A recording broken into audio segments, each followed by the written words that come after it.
Pradeep Mathuria, government polytechnic college Dungarpur, ME 310 management and entrepreneurship.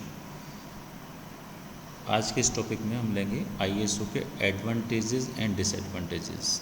First part पढ़ने पड़ा था ISO 9000 क्या है, सेकंड पार्ट में उसके कंपोनेंट्स पढ़े थे, क्या क्या डिफरेंट कंपोनेंट्स होते हैं, और थर्ड पार्ट में डॉक्यूमेंटेशन के लिए क्या क्या करना पड़ता है और वो क्यों ज़रूरी है उसके बारे में पढ़ा था। अब ये आता है इसके वैसे क्या फ़ायदे हैं, क्या नुकसान है। जनरली अपन कहते हैं ना ISO ले लो बहुत फ़ायदा हो जाएगा, तो एक कॉमन सेंस में फ़ायदा हो जाएगा, लेकिन फ़ायदा किस तरीके से होता है, कहाँ कहाँ होता है, जब आपको समझ में आएगा एज ए इंजीनियर तब आप समझ जा पाएंगे कभी मैनेजमेंट को भी। तो उसके बेनिफिट्स अपन देखते हैं कि benefits include the creation and continual improvement of effective and efficient operating process, reducing waste, increasing productivity, better marketing, and above all else increasing customer satisfaction and retention. Certification is often a prerequisite when bidding for contracts. वैसे तो कितना self explanatory है कि ये एक निरंतर होने वाला इम्प्रूवमेंट का प्रोसेस है जो कंपनी में काम करता है।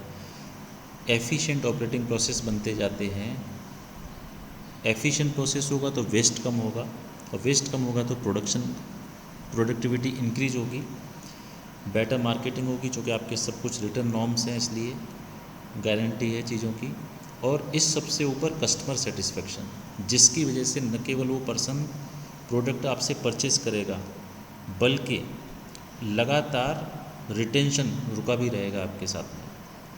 सर्टिफिकेशन, पहले अगर आप कोई कॉन्ट्रैक्ट साइन कर रहे हैं, कुछ बिडिंग हो रही है, निविदाएं हैं, कुछ टेंडर हो रहे हैं, तो उस समय आपको सर्टिफिकेशन काम आता है कि ISO 9000 कंपनी ही अप्लाई कर सकती है इंटरनेशनल मार्केट में। तो इस तरह की बिडिंग के समय ISO सर्टिफिकेट काम आता है, तो ये इसका ये फ़ायदा हुआ।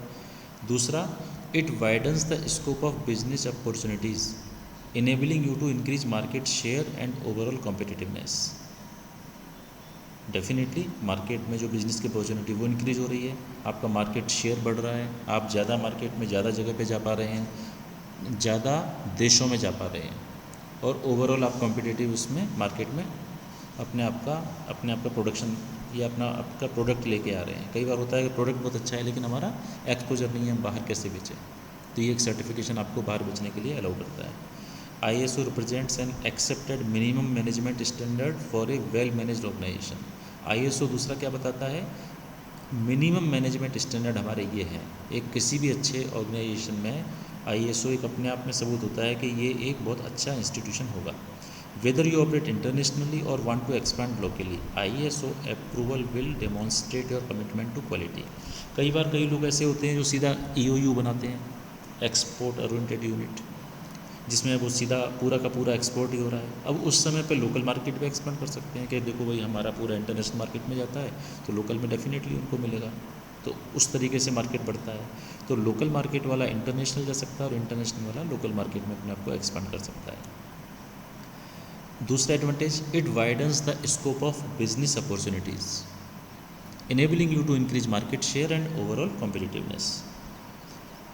दूसरा, इंक्रीज्ड मार्केटेबिलिटी।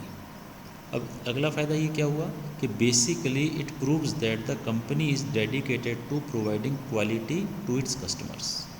इस वजह से मार्केट बढ़ता है और कंपनी एक तरह से डेडिकेटेड जो है वो उसको ये एश्योर करती है कस्टमर को कि हम आपको लगातार अच्छी क्वालिटी देंगे।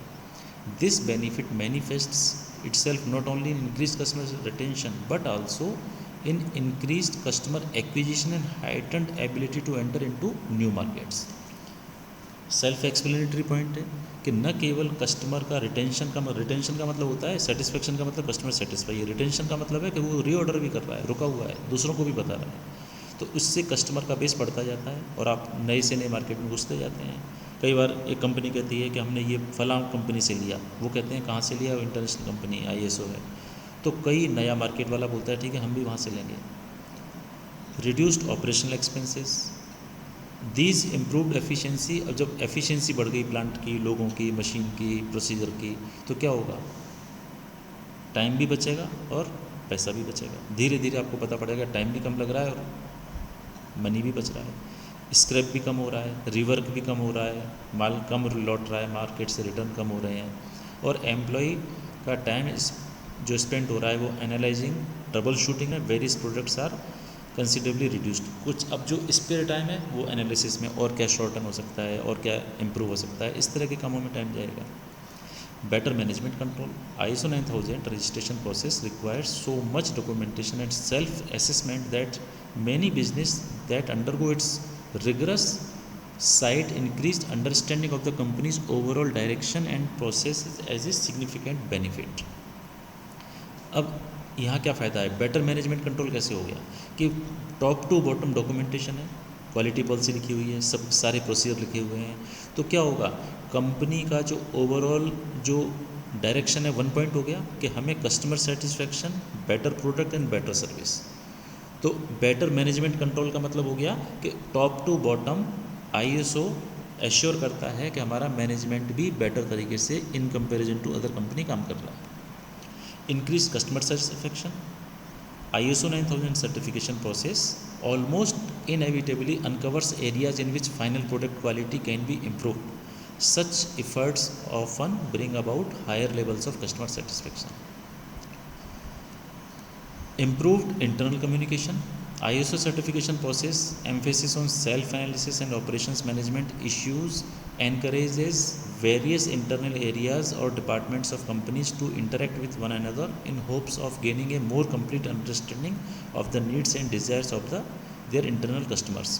अब देखिए ये कैसा था, अपन ने जब इस डॉक्यूमेंटेशन को तैयार किया तो सबसे पहले क्या कहा था कि कंसेंसस, आपस में सहमति हो सबकी, हम ये क्यों कर रहे हैं, इससे क्या फ़ायदा होगा, लेबर को, वर्कर को समझ में आना चाहिए कि ओवरऑल कंपनी की तरक्की होगी, हमारी मेहनत कम होगी, सैलरी अच्छी होगी, सुविधाएं अच्छी होंगी।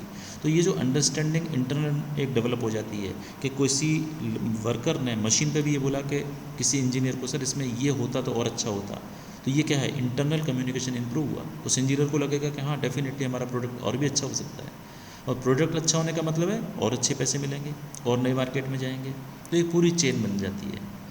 Improved customer service, process of securing ISO 9000 registration often serves to refocus company priorities on pleasing their customers in all respects, including customer service areas. It also helps heighten awareness of quality issues among employees. Employees को भी अपने product पे बहुत confidence आ जाता है कि हमारी quality बहुत अच्छी है, वो बहुत कॉन्फिडेंस से कह पाता है, इससे आपका मार्केट स्प्रेड होता है। और जो कस्टमर सर्विस है वो आजकल बहुत इंपॉर्टेंट है, ये समय के साथ चेंज हुआ है। कस्टमर आजकल मजबूर नहीं है, चूँकि बहुत सारा इंटरनेशनल मार्केट है। पहले क्या होता था, आपने देखा होगा, केवल इंडियन कंपनी थी, आपको मजबूरी में वो 4 प्रोडक्ट में से ही लेना है। लेकिन अब क्या है, ग्लोबलाइजेशन है, पूरे मार्केट में से आप कहीं से कुछ भी खरीद सकते हैं। तो कट थ्रोट कंपटीशन हुआ, प्लस क्वालिटी इंप्रूव आने लग गई कि हम क्वालिटी भी अच्छी देंगे, सस्ती भी देंगे।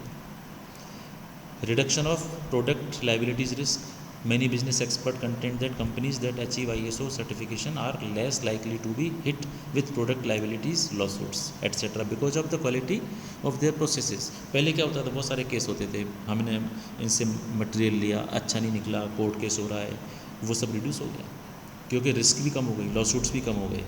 कंपनी पहले से हर चीज़ को लिख के दे रही है, ये ऐसा है, ये ऐसा है। इसलिए आजकल कितना गारंटी का कार्ड कितना बड़ा सा लिखा हुआ आता है कि आपने, पहले तो क्या होता था, लापरवाही में चीज़ यूज़ करता था आदमी, कंपनी को ब्लेम करता था। अब वो लिख देता है कि हाँ ये अगर वे कहीं हैंडलिंग गलत हुई है, कहीं क्रैक हो रहा है, कहीं टकराया, तो हम इसके रेस्पॉन्सिबल नहीं है, क्योंकि हमारा प्रोसीजर ये कहता है कि जब ये निकला था फुल्ली इंस्पेक्ट होकर 100% चेक होकर निकला था।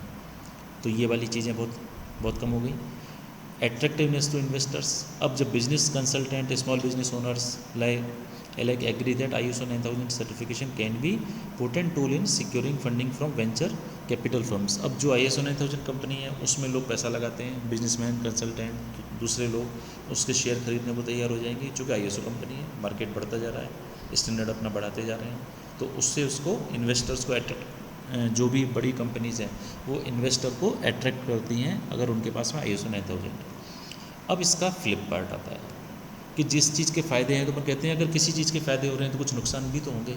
अब वो नुकसान किस टाइप के हैं, ओनर्स, पहले तो एक जनरल आपको नुकसान बताता हूँ कि जैसे जो कंपनियाँ पुरानी थी, जैसे एम्बेसडर थी, वो मार्केट से आउट हो गई, मारुति आ गई, फिएट भी आउट हो गई। क्यों हो गई? क्योंकि इनके मैनेजमेंट ने उस समय पर समय के साथ चेंज नहीं किया। उस समय अगर उनको कहा गया एम्बेसडर को या फिएट को ISO लाना है, उनको लगा अरे पता नहीं इतना सारा खर्चा क्यों करें, इतना सारा डॉक्यूमेंटेशन क्यों करें, क्यों सब इतना सारा, हमारा प्रोडक्शन आ तो रहा है, प्लस हमारा तो चल रहा है, लोकल में चल रहा है, हम तो जब लोकल में ले रहा है, बाहर का जिसको लेना होगा ले लेगा। तो ये owner and managers do not have an adequate understanding of the ISO 9000 certification process और क्वालिटी स्टैंडर्ड्स देमसेल्व्स। ये जो आज से अगर आप 15-20 साल पहले जाएं तो मालिक और मैनेजर ये सब इस जनरेशन के थे कि इनको ये ISO बेकार की एक्टिविटी लगती थी। ये लगता था अरे ये सब बेकार की बात है कि हमारा ऐसा स्टैंडर्ड है, हमने लिखने से ऐसा हो जाएगा, क्योंकि उनके टाइप पर वो लोग एक बार जहाँ घुसते थे तो पूरा जीवन निकालते थे फैक्ट्री में।